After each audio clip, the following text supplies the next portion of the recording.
جسمانی و روحانی علاج خود کیجیے آیات قرآنی سے مکمل جھاڑ پھونک روحانی و جسمانی امراض کے بارے میں مفید معلومات کا خزانہ جانیے ہر ہفتے نوشاد پیج پر برائے کرم چینل سے آسیب سے بچنے کا نسخہ۔ اگر کسی پر آسیب کا شبہ ہو تو منزل اگر آسانی لکھی جا سکے تو کسی کاغذ پر منزل لکھ کر مریض کے گلے میں ڈال دیں اور پانی پر دم کر کے مریض پر چھڑک دیں۔ ایک عمل اور ہے جس کا نام ہے حرزابی دجانہ، نہایت مجرب عمل ہے، جنات کے لیے بہترین عمل ہے۔ اگر کسی پر جنات کا اثر ہو یا آسیب ہو یا جادو ٹوٹکا ہو تو یہ عمل بہت مفید ہے، اس کو لکھ کر پرچے پر مریض کے گلے میں ڈال دیں۔ عمل ہے بسم اللہ الرحمن الرحیم، بسم اللہ ھذا کتاب من محمد رسول اللہ رب العالمین الی من طرق الدار من العمار والزوار والسائحین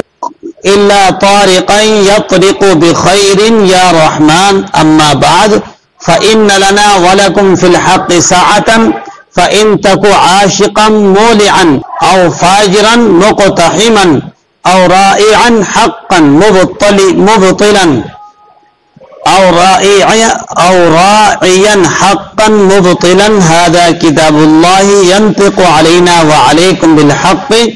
إنا كنا نستنسخ ما كنتم تعملون اتركوا صاحب كتابي هذا وانطلقوا إلى عبدة الأوثان والأصنام وإلى من يزعم أن مع الله إلها آخر لا إله إلا هو كل شيء هالك إلا وجهه له الحكم وإليه ترجعون تقلبون حميم لا تنصرون حميم عين سين قاف تفرق أعداء الله وبلغت حجة الله ولا حول ولا قوة إلا بالله فسيكفيكهم الله وهو السميع العليم۔ اس کو لکھ کر گلے میں ڈال دیا جائے۔ اگر کسی کے گھر میں آسیب معلوم ہو، یعنی کہ آسیب کا اثر ہے، جنات کا اثر ہے، جادو کا اثر ہے، تو ایک آیت ہے جو میں بھی بتانے والا ہوں، 25 مرتبہ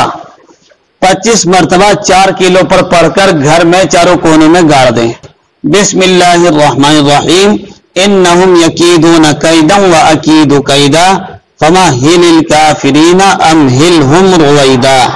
انشاءاللہ گھر کے اندر سے آسیب کا اثر، جنات کا اثر، جادو کا اثر نکل جائے۔ اسی طریقے سے ایک نقش بھی ہے، کو تعویذ ہم بتانے والے ہیں، اس کو اس طرح فلیتا بنا دیں کہ 2 کا ہندسہ نیچے رہے اور 8 کا ہندسہ اوپر رہے، پھر پاک روئی لپیٹ کر کوہرے چراغ میں کڑوا تیل ڈال کر مریض کے پاس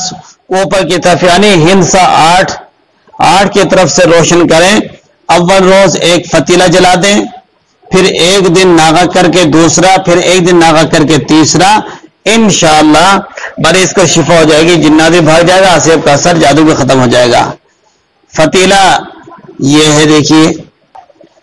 اسی طریقے سے سحر یعنی جادو کو ختم کرنے کے لیے ایک تعویذ اور ہے، یعنی وہ تعویذ لکھ کر مریض کے گلے میں ڈال دیں اور پانی پر پڑھ کر اس کو پلا دیں۔ اگر نہلانا نقصان نہ کرتا ہو تو ان آیات کو پانی پر پڑھ کر اس سے مریض کو نہلا دیں، پانی پر دم کر دیں۔ بسم اللہ الرحمن الرحیم فلما القوا قال موسى ما جئتم به السحر ان اللہ سيبطله ان اللہ لا يصلح عمل المفسدين ويحق الله الحق بكلماته ولو كره المجرمون وقل اعوذ برب الفلق من شر ما خلق ومن شر غاسق اذا وقب ومن شر النفاثات في العقد ومن شر حاسد اذا حسد قل اعوذ برب الناس ملك الناس اله الناس من شر الوسواس الخناس الذي يوسوس في صدور الناس من الجنة والناس۔ یہ دونوں آیتیں یعنی سورہ فلق سورہ ناس اور یہ والی آیت پڑھ کر مریض کے اوپر دم کریں، تعویذ بنا کر مریض کے گلے میں ڈال دیں، نہلانا نقصان نہ ہوتا ہو تو پانی بدم کر کے اس سے مریض کو نہلائیں، انشاءاللہ جادو رہنے کا ہی نہیں، ختم ہو جائے گا۔ اللہ کے کلام سے زیادہ کسی کے اندر کوئی طاقت نہیں ہے۔ لا تحزن ان اللہ معنا۔